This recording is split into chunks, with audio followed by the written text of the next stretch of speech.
The Toronto Blue Jays have made multiple moves, including one move that is not only interesting, but has fans fired up. We'll break down exactly what that move is and discuss what it means going forward, as it has some interesting implications. We're also going to break down some big updates following what was a brutal loss yesterday and some updates ahead of tonight's game against the Houston Astros. So a ton to go over today, folks. Before we get into it, if you're part of the percentage who aren't subscribed to the channel, but 71% of you who are watching right now aren't subscribed, make sure to smash that subscribe button. Your guys' support has been unbelievable. And the Jays obviously coming back, coming off of, back-to-back losses. It's a very interesting, it was an interesting series. But now we're focused in on a couple of moves the Jays have made, but also some very interesting updates. Let's dive right into it. Now, this happened before the game yesterday, but we also have some updates from after the game that kind of tie into these moves in particular. So a ton of different moves here and some big injury updates as well. So Dylan Tate was recalled from AAA and will be active for today's game, which was yesterday. Same with Paxton Schultz, who we had to dive into in this video as well. Nick Sandlin and Jacob Burns. So Nick Sandlin is placed on the injured list and Jacob Burns was DFA'd. And I think it's about time. I covered that in the video a couple days ago following, where Jacob Burns got the grand slam to Rowdy Tellez. And, he's not an MLB pitcher, at least for the Jays at this point. Now, let's dive into a couple different things here. Now, I want to start with, and we'll dive into kind of an order here because they all are pretty big. Now, we saw Dylan Tate yesterday. He gave up a home run, a very interesting reliever. And this is a guy in Dylan Tate that, of course, the Jays signed him towards the tail end of the offseason there. And he was very solid for the Jays last year. He has the ability to be a very good major league bullpen arm. Not a high leverage guy, but more of a fifth, 5th, 6th, 7th inning guy, something of that nature.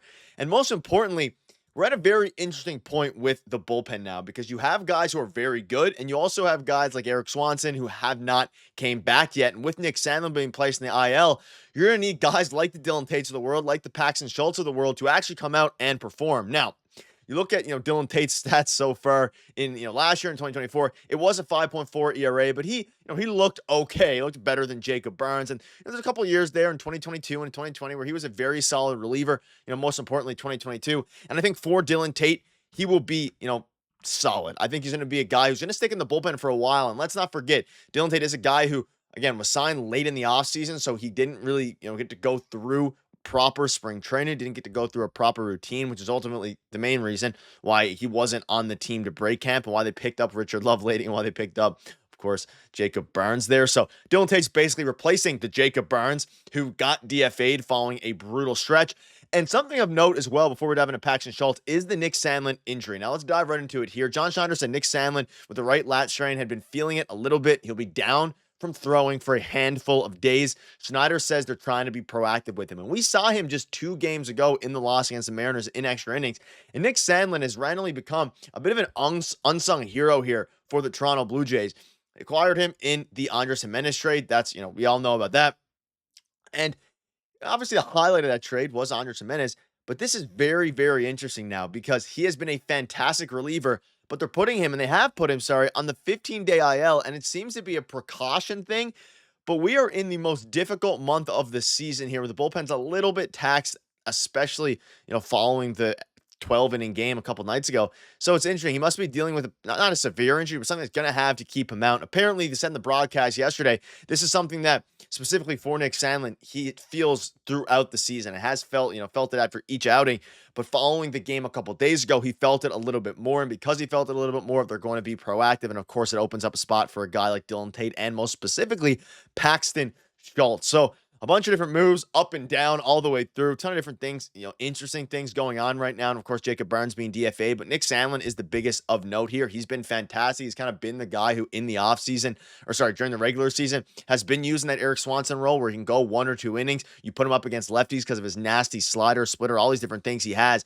He started to use that slider a lot more. Initially, when they traded for him, he was kind of known as the splitter guy. That's changed. He's now kind of a slider guy. So it's going to be interesting to see what happens. Let me know down below what your thoughts are on that. Hopefully he'll be good after these 15 days, and this is just a bit of a rest stint. And hopefully Dylan Tate, who gave up a 2-run homer yesterday, can, lock in a little bit and provide some of that help, along with Eric Swanson, who's going to be returning here in the near future. Now, let's touch on the man of the hour, Paxton Schultz. He tied the record for most strikeouts by a relief pitcher in his first career game. You can see this here from John Schneider on Paxton Schultz. Wow. For a guy that came up here in a car this morning and signed his contract, that was amazing. It sounds like the Blue Jays want to avoid riding their veteran starters too hard by using the off days to shorten the rotation. So a few different things here. Now, we have some big updates to go over because at this juncture, Yesterday's game, and this is back-to-back starts now for Easton Lucas, where, Easton Lucas didn't get out of the second inning yesterday, 1-3rd. He gave up 6 runs. He was not competitive at all. And the only way that Easton Lucas is going to be competitive is if he can locate his off-speed pitches. He hung curveballs, hung sliders.